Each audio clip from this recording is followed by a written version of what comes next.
Ghostbusters, I have a dream. To make racism irrelevant again. Not that it ever was, mind you. I've said this many times now, racism is not real. Never has been. If you look at past so-called discrimination of different groups prior to the invention of the term racism, it was never based on race. That distinction is arbitrary. It was always some behavior or belief, every time. Racism is a myth, and a stupid one at that. Even MLK's line lacks the collective aspect. Judged by the content of their character. Yeah, and if I see a whole bunch of characters' content is rather suspect or lacking, I'm going to develop this sense of collective judgment we call prejudice. Almost like certain people do get judged by the content of their character all along. And yes, I will somehow tie this back to the mugshot, don't worry. But anyway, yes, this might come as a bit of a shock, despite doing political commentary here, if I can lay claim to such an utterance. I actually hate politics. Or perhaps politics in this horrid regime that we live under, because it is so utterly vacuous. Politics with any democratic flavor is just a circle jerk of money and cheerleading. Can we just be honest about that already? If you want to discuss policy or its effects, sexiness dries up faster than the damn Sahara. Well, either that or put you to sleep faster than Bill Cosby's famous people water. Look at how our system is supposed to work. Well, the people exercise their right, put representatives into power who will then do the will of the people. Is this actually how so-called liberal democracies function? No, not even remotely. Now, you can go into all sorts of reasons why incentive structures on accountability is a big one, money, corruption, etc., etc. Seeing as this system supposedly rests on majority consensus and said will of the people, which doesn't actually exist, the will of the people is entirely manipulated and manufactured through this thing we call public opinion. Which means whoever are the arch manipulators of public opinion are the ones who truly hold power in this regime.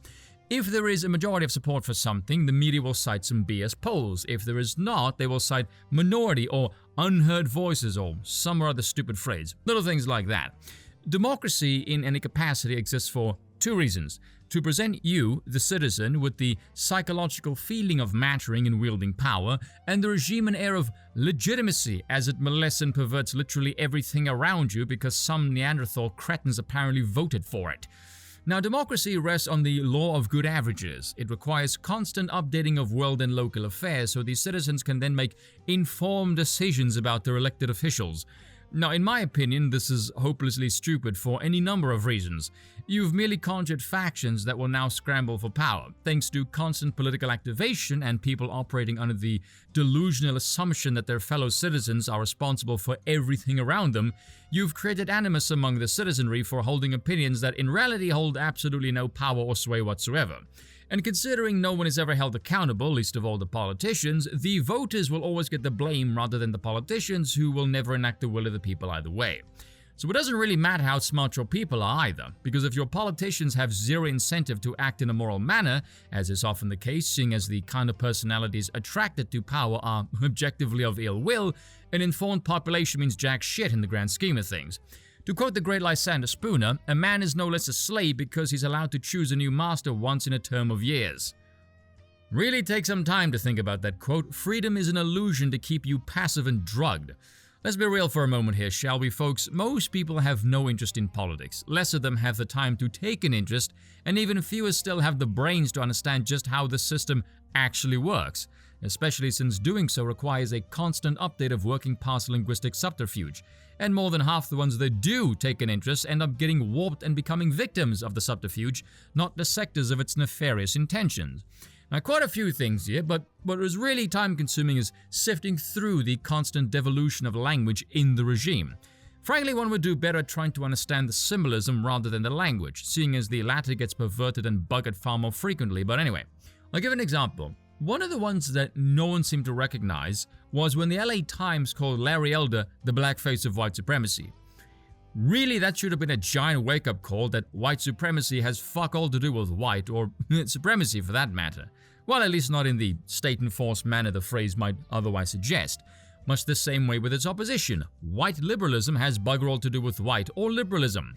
White supremacy and white liberalism, stripped of the white, you're left with any assortment of competing power blocks that can fall under either heading. Right versus left, reactionary versus progressivism, meritocracy versus diversity, or my personal favorite, sane versus insane. And you can see this, by the way, when you objectively view the world.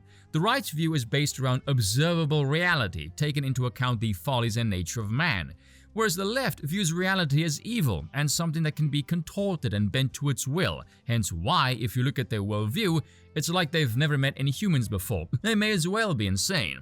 Now, something I would make mandatory for anyone who wishes to understand the current state of things is to completely drop Republican versus Democrat from your perspective lexicon.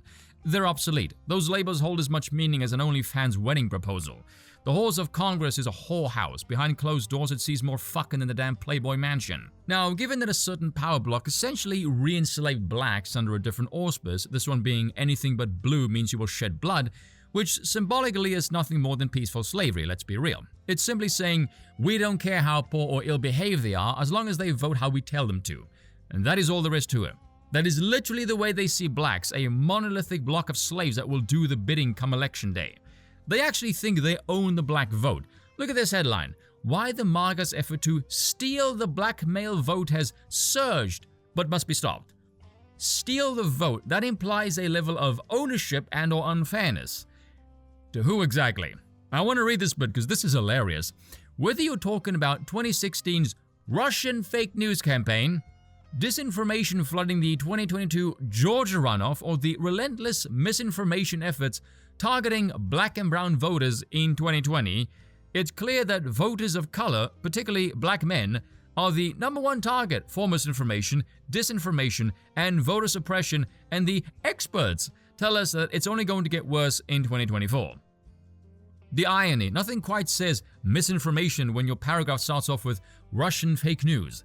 The level of Orwellian bullshittery in just that paragraph requires medical assistance. The person who wrote that, I will bet you, is not a mentally stable individual.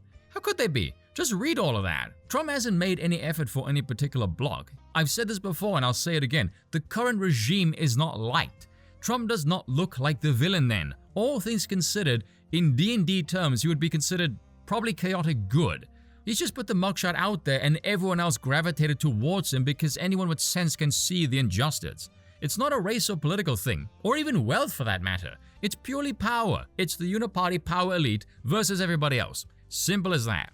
That is something people need to wake up to, the nature of power.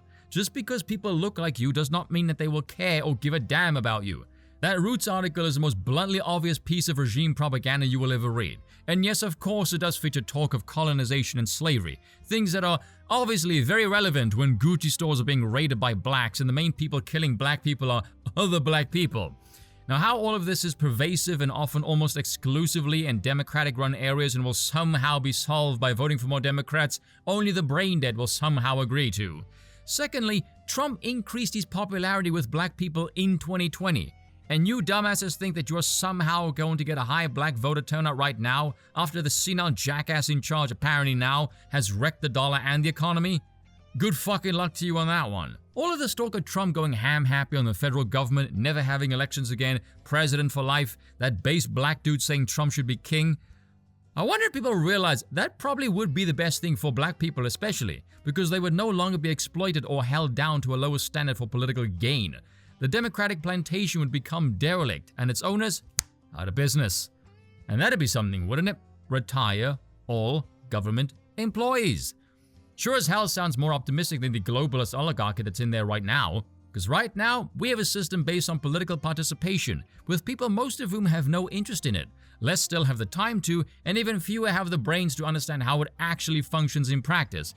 Catering to a group of power-hungry sociopathic types who are accountable to nothing and no one, as about half of the electorate are completely unhinged as nothing they believe in is actually connected to observable reality in any capacity whatsoever, being manipulated by this nefarious force not officially connected to the state apparatus. And yet people are surprised when nothing is working as intended that the whole world is totally fucked up. Oh, but this is the best system we have, yet nothing works in the system, because government sucks every time. How many times must I advocate for regime change before this clicks in? Cheers for watching, and once again, I apologize for nothing.